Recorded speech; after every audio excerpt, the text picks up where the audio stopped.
Bonjour à toutes mesdames et bienvenue dans ce 4e module comprendre les hommes dans la tête d'un homme. Et dans cette interview aujourd'hui, j'accueille un homme exceptionnel, un ami exceptionnel. J'accueille Philippe, qui va vous raconter rapidement son histoire, mais aussi qui va vous dire exactement ce qu'il recherche chez une femme et ce que généralement les hommes aussi recherchent chez une femme après 60 ans. Bonjour Philippe. Bonjour Brenda. Bonjour. Alors, ce que je te propose avant tout, c'est de te présenter rapidement pour toutes les femmes folles de curiosité et d'intrigue devant leurs écrans. Dis-moi tout.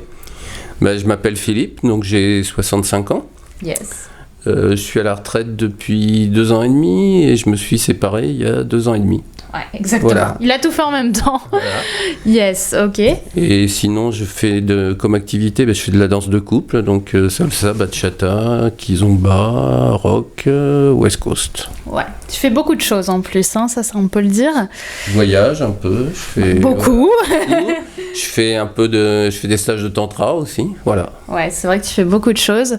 Et justement, toi, est-ce que t'as toujours été comme ça? Et qu'est-ce que maintenant, en tant qu'homme de plus de 60 ans, du coup, 65 ans, est-ce que tu penses que ta mentalité, justement, s'est bonifiée, on va dire, comme un vin, par rapport à l'homme que t'avais pu être à 20 ou à 30 ans? Est-ce que tu recherches les mêmes choses dans la vie? Et est-ce que aujourd'hui, tu te sens différent d'avant? Je me sens différent d'avant. Alors, ce que je peux dire, c'est qu'à 20 ans, j'étais déjà très attiré par les voyages et par la danse. Donc ça n'a pas changé. Après, je me suis marié. Donc avec les enfants, les voyages et la danse, ça faisait plus partie du quotidien. Et aujourd'hui, j'ai repris ça. Donc j'étais à la fois un peu comme ça, jeune. Et puis après, la vie a fait que y a des choses qui ont disparu petit à petit. Et aujourd'hui, oui, après 60 ans, j'ai envie de profiter et puis découvrir d'autres choses. J'ai découvert le tantra il n'y a pas longtemps. J'ai fait quelques stages de développement personnel. Voilà, je fais régulièrement des stages de danse. J'ai envie de profiter de la vie, ouais. Donc voilà, voyager, rencontrer des gens et m'amuser aussi, vivre, voilà. Ouais, c'est ça. En fait, je pense, et tu vas me dire si c'est le cas, que justement, après avoir travaillé, avoir été dans un tunnel, on va dire, pendant des années pour tous les hommes, hein, le fait en général de travailler, d'avoir son quotidien, le fait d'arriver à la retraite, d'avoir un peu d'argent de côté pour beaucoup, ça permet vraiment de se dire, maintenant, j'ai plus de croyances, j'ai plus de peur, entre guillemets, j'ai plus d'obligations, parce qu'avant, t'avais les enfants, ta femme, on va en parler un peu plus tard, ton ex-compagne. Comment est-ce que tu penses du coup que justement après 60 ans on a ce côté en général, pas forcément que chez toi, mais on a ce côté je me suis posé des questions pendant 50 ans, maintenant il est temps d'arrêter de chercher et profiter de l'instant présent en fait, parce qu'on a moins, je pense, chez les hommes de 60, 70, 80, on a moins cette idée de projection. Du coup, forcément, oui. Puisqu'on a déjà fait ce qu'en général on projette à 30 ans ou à 20 ans, c'est-à-dire se marier, avoir des enfants, réussir sa vie pro. C'est ça, et pas forcément réussir sa vie, mais réussir dans la vie, on va dire. Ouais, voilà, réussir sa vie. Professionnelle, voilà, c'est... Ouais. Mais non, aujourd'hui, le temps, il en reste moins devant que derrière, du coup. J'essaye de profiter au maximum, en fait, et de faire vraiment des choses qui me font plaisir. Voilà, me nourrir, me remplir, et voilà, et c'est ça qui est important pour moi, en fait, aujourd'hui. Je pense, même en termes de témoignages, au-delà de la formation, que c'est beau pour toutes les personnes qui ont plus de 60 ans et qui dépriment de leur âge, de se dire... Oh, c'est maintenant qu'on vit au final. Oui, complètement. Ouais, complètement. Non, faut vraiment, quand on a la santé pour le faire, faut vraiment en profiter, je crois. Je pense aussi. Maintenant, on a un petit peu parlé de ton quotidien, donc t'es quand même... je pense qu'après, justement, ces âges-là, je reviens surtout sur l'âge, je te le dis souvent, mais comme je fais beaucoup de profils différents, c'est important aussi d'avoir un profil après la cinquantaine, d'avoir... après ces âges-là, on a un côté... au final, instant présent. Et on a envie, je pense, de se dire... je l'ai déjà dit, mais il est temps de vivre, quoi, au final. Et on enrichit sa vie de nouvelles choses. Au final, on se dit plus j'ai pas le droit ou j'ai pas le temps aussi, parce qu'on a cette notion aussi avant de j'ai pas le temps et maintenant de j'ai le temps et j'ai le droit de m'occuper de moi. Exactement. J'ai du temps et bon, je le prends et voilà. Bon, maintenant, on va arrêter avec l'âge. On va parler d'amour, mesdames, puisque il est temps d'en parler. Et je suis face à un homme, comme je l'ai dit, exceptionnel. J'adore Philippe, ça fait des années qu'on se connaît maintenant. Et j'aime beaucoup ton histoire aussi, il faut le dire. Je vais te laisser la raconter très rapidement. Surtout le truc qui nous marque tous quand tu nous en parles.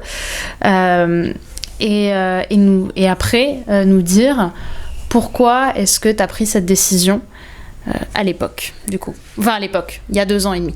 Il y a 2 ans et demi, oui. En fait, j'ai été marié pendant 37 ans. Et puis, j'ai fait 6 mois J'étais 6 mois en pré-retraite et je me suis trouvé tout seul à la maison. Et c'était vide. La vie était vide, c'était pas de joie de vivre, en fait. Et je savais qu'il fallait que je parte, mais en même temps, j'arrivais pas à prendre la décision. Et puis, à un moment donné, au moment où j'ai pris effectivement ma retraite, j'ai annoncé à ma femme que je partais. Voilà. C'est ça. Et du coup, forcément, donc séparation après 37 ans de mariage, c'est quand même dingue, faut le dire. Et aujourd'hui, je pense que tu me le dis souvent, c'est une des meilleures décisions que tu aies prises. Bah oui, parce que je revis en fait. Aujourd'hui, je revis. Ça a mis un peu de temps. Il a fallu que je cherche un appartement, mais j'ai trouvé un appart qui me convient. J'ai eu un coup de cœur, donc voilà. Donc je l'ai aménagé. J'ai tout réaménagé. J'ai quasiment rien récupéré comme meuble. Et du coup, c'est vraiment chez moi. C'est ça que j'aime. Ça, c'est vraiment chez moi. Et je m'y sens bien. C'est ça. Je trouve aussi, depuis que tu as déménagé, t'es vachement plus lumineux. Ouais. Parce qu'on a vécu quand même une cohabitation pendant le temps que je trouve un appartement, que je l'achète, que je fasse les travaux. Puis c'est vrai qu'au début, elle voulait pas trop que je quitte la maison, donc ça lui faisait un choc, c'était dur pour elle aussi. C'est normal. Et du coup... oui, parce qu'il n'y a pas eu d'événement, moi, j'ai mis du temps. Une personne mauvaise. Non, c'est... En fait, non, je suis parti parce qu'il n'y a plus de joie de vivre. Voilà, et c'est là où j'avais vraiment envie d'en venir. Tu me fais une super transition. Pourquoi tu as quitté cette femme ? Donc qu'est-ce que finalement, on peut le dire, tu recherches surtout pas chez quelqu'un quelque part. Qu'est-ce que maintenant tu fuis ? De quoi tu en as marre ? Qu'est-ce qui fait qu'on se sépare au bout de tant d'années, quoi ? Moi, ce que je recherche, c'est d'avoir de la joie de vivre, d'avoir quelqu'un qui exprime des émotions, qui soient positives ou négatives. Et j'étais avec quelqu'un qui exprimait peu d'émotions à la fois. Ni émotions positives. Voilà, c'était égal. On a fait des voyages ensemble, ça lui a plu, mais bon, il n'y avait pas d'enthousiasme, il y avait rien qui ressortait, quoi. Donc c'était toujours, quand j'organisais des voyages, il y avait toujours des réticences à partir, et pourtant on est parti en Argentine, on est parti en Inde, on a fait le Népal, on est parti au Pérou, enfin on a fait l'Afrique du Sud, on a fait plein de choses, mais à chaque fois je sentais qu'elle n'arrivait pas à se réjouir ça déjà ramait. À l'avance, et ça ramait, puis après elle était contente, c'est vrai, mais il y avait rien, et du coup la vie, enfin c'est plat pour moi, il y avait pas d'émotion en fait, et surtout pas d'émotion positive, pas de joie de vivre, voilà. Donc du coup je suis parti, et ça me permet de rencontrer d'autres personnes, et puis d'avoir une vraie joie de vivre en fait, parce que on s'amuse, voilà. On se pose moins de questions en fait. Ah ouais, non, voilà, je vais à des week-ends de danse, on rigole et puis on plaisante, et enfin, il y a de la vie, quoi, c'est ça. Et là, il n'y avait pas de vie, pas de joie de vivre. Donc, tu recherches surtout pas une femme plate, on va dire, au sens figuré. Hein. Une femme qui, finalement, qui n'exprime pas d'émotion, qui est terne. Et j'ai l'impression qu'il y a assez défaitiste, en fait, dans la vie, et qui attend un petit peu le jour fatal, quoi, entre guillemets. Il y a cette notion-là. Elle est assez défaitiste. Par exemple, elle va dire... pour appeler un fournisseur ou pour faire des travaux, il appelle parce que moi je suis une femme, ils vont pas m'écouter. Voilà. C'est sa façon, c'est son mode de pensée souvent. Oui, c'est ça. D'accord. Donc tu as été justement, aujourd'hui tu recherches pas du tout, pour revenir un peu de notions plus générales, des personnes qui regardent vers le bas.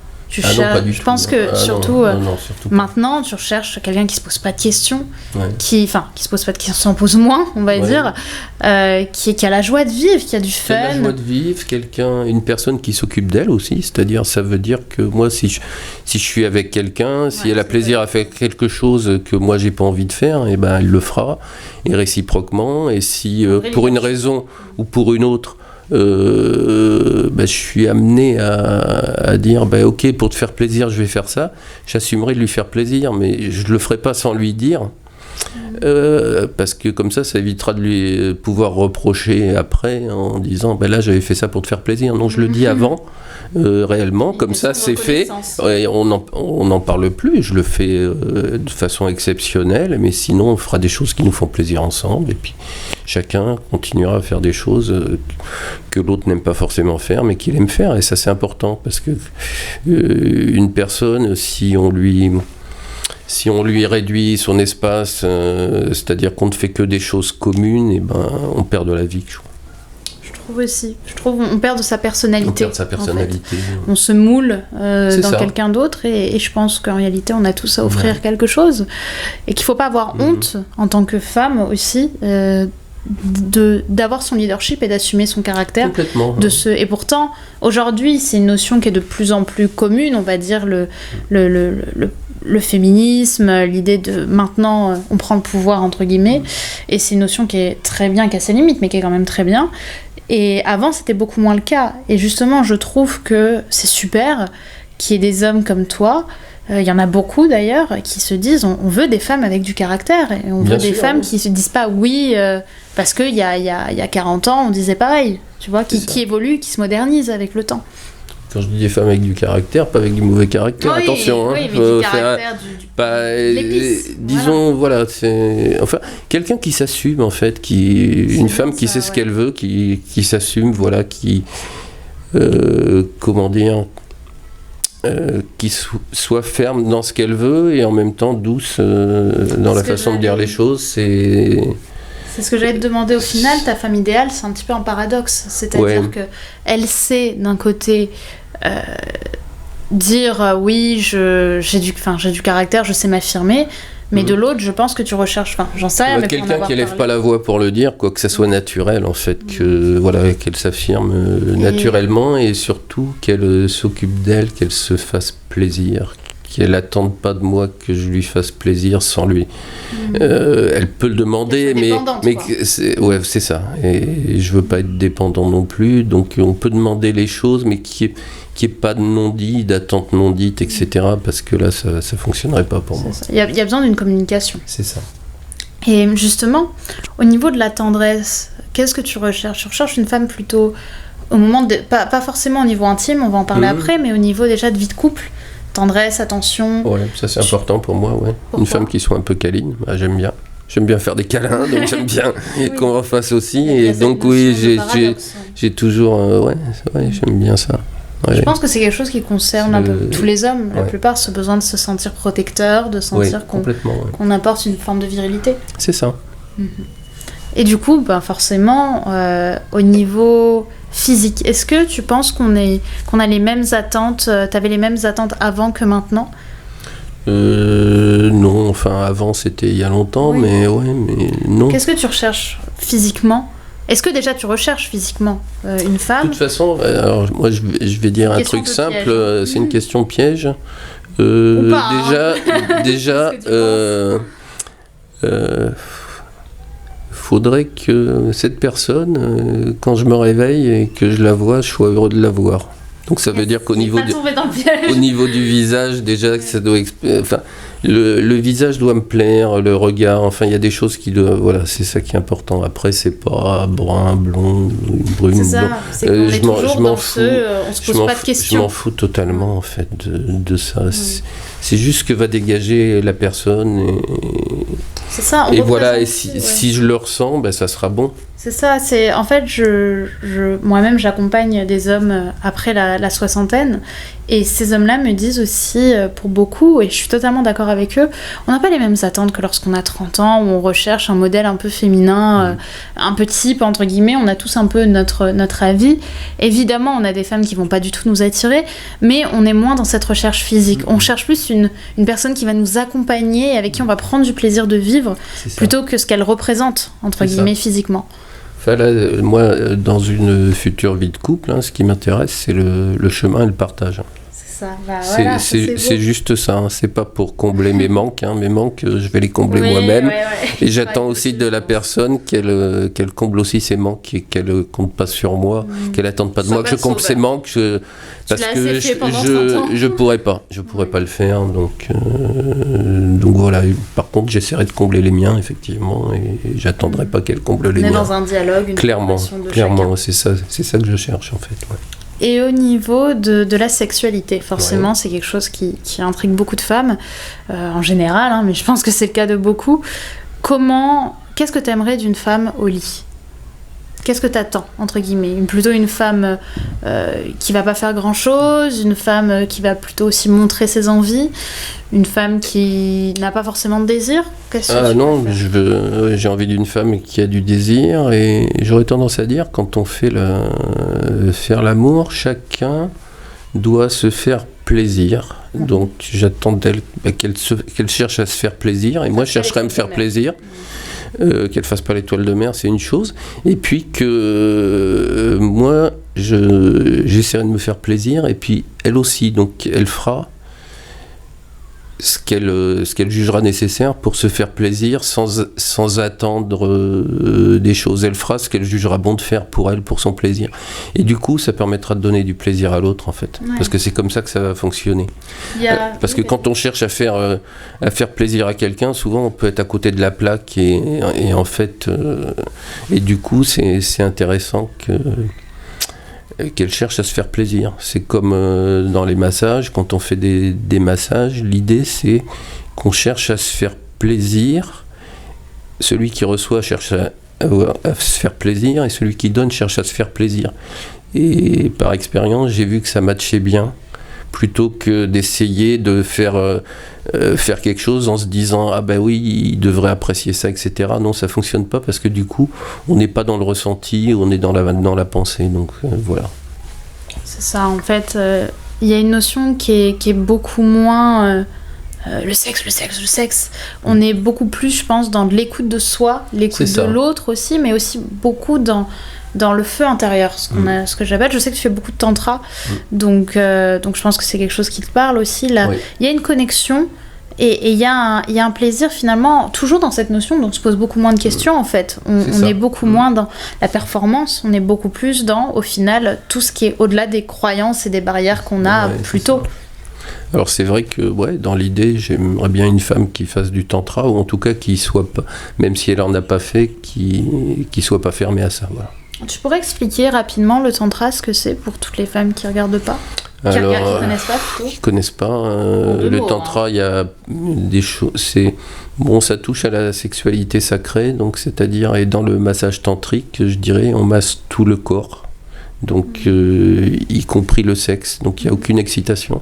Par contre, on passe les mains sur tout le corps. Oui, c'est une connexion. Et on se connecte à l'autre, en fait. On se connecte complètement à l'autre. On peut se connecter aussi par la parole, puisqu'il y a des temps de parole aussi, des cercles de parole. Il y a des méditations, il y a des exercices de toucher. Donc il y a pas mal de choses. Mais bon, ça demande une certaine ouverture, en fait. Puisque, clairement, dans les massages, tout le monde est nu, donc on se retrouve, on peut être 10, 12, et donc il ne faut pas avoir peur de ça. Mais en même temps, c'est très cadré. Donc c'est une activité qui permet de voir le sexe d'une façon différente, en fait. C'est ça, exactement. C'est-à-dire qu'aujourd'hui, dans la société moderne, avec tous les médias, les films, les séries, on voit le sexe comme le summum d'un couple, mais pas au sens qu'il devrait être. C'est-à-dire qu'il n'y a plus cette notion, même si j'encourage les femmes à coucher le premier soir et autres, ça tout le monde le sait, mais il y a une notion de sexualité qui est souvent perdue. Finalement, le sexe, c'est de l'amour. C'est de l'amour. Et là, c'est exactement ça. Et on parle du féminin sacré, du masculin sacré. C'est ça, il y a une notion sacrée. Il y a des hommes que j'ai connus qui pratiquaient le tantra qui disaient je recherche pas une femme, je recherche ma reine, ma déesse. Et j'aime beaucoup parce qu'il y a un côté, vachement valorisant, en fait, qu'on a tendance à perdre aujourd'hui dans ce que j'appelle, entre guillemets, le sexe moderne, malheureusement. Ok, merci beaucoup, Philippe, pour cette interview. Est-ce que tu aurais quelque chose à rajouter sur ce qui se passe dans la tête d'un homme au quotidien ou en général? C'est un peu le mot libre de la fin. Qu'est-ce que t'aimerais dire? Qu'est-ce qui se passe dans la tête d'un homme à quel... N'importe, c'est une question libre, c'est pour ça que je la laisse floue. Qu'est-ce que t'aimerais dire à ces femmes qui nous regardent? Soyez naturels. Soyez naturel, soyez authentique, voilà. Vous posez plus de questions, quelque part. C'est au final une séduction réussie. Voilà, une séduction réussie. Pour moi, c'est sans complexe. C'est sans complexe, c'est naturel. Enfin, on cherche pas à séduire, c'est juste, on est là, et puis dans le moment présent. Et puis c'est tout. C'est ça. C'est ce que j'aime dire, c'est que en réalité la séduction, l'amour, les relations, ça doit être concentré sur la joie avant tout, et le plaisir, le peps, les paillettes. Comme je dis, parfois on devrait tous sortir avec une robe ou un costume à paillettes, tu vois, juste pour montrer qu'on brille, qu'on shine. C'est ça. Et je trouve que c'est tellement important. Pour une femme et pour un homme aussi, mais dans votre cas, parce que vous êtes surtout des femmes qui regardez cette vidéo, de montrer à quel point on brille, à quel point on a des choses à donner. Et au final, je pense que dans la tête d'un homme, ce qui se passe, c'est je recherche une personne qui va apporter des paillettes dans la vie et qui va donner finalement un côté assez épicurienne au final, ce qu'on recherche. Il y a un côté épicurien. Je pense après quand justement on n'a plus ces obligations de travail, d'enfants, de famille et autres, cette notion de maintenant on profite et on arrête de se complexer comme on l'a été 20 ans plus tôt. Moi j'aime bien une femme qui aime bien aller au restaurant et puis boire un verre de vin. Il ne s'agit pas de boire une bouteille entière, mais simplement déguster un bon verre de vin rouge. Je trouve ça super agréable en fait. Partager ça. Peut-être que vous serez la prochaine à boire un verre de vin rouge avec Philippe. C'est tout ce que je te souhaite. Si tu le souhaites, je mettrai ton mail pour que s'il y a des femmes intéressées, qu'elles puissent te contacter. Est-ce que tu en as envie? Pourquoi pas. Écoute, je te remercie Philippe de m'avoir accordé cette interview. Je t'en prie, Wanda. Et écoutez, j'espère qu'elle vous aura plu. Donc pour résumer, on veut une femme qui aime la vie et qui arrête de se poser des questions au fil des années. Voilà. C'est ça. Voilà. Je vous embrasse et merci à toutes. Bye. Merci, au revoir.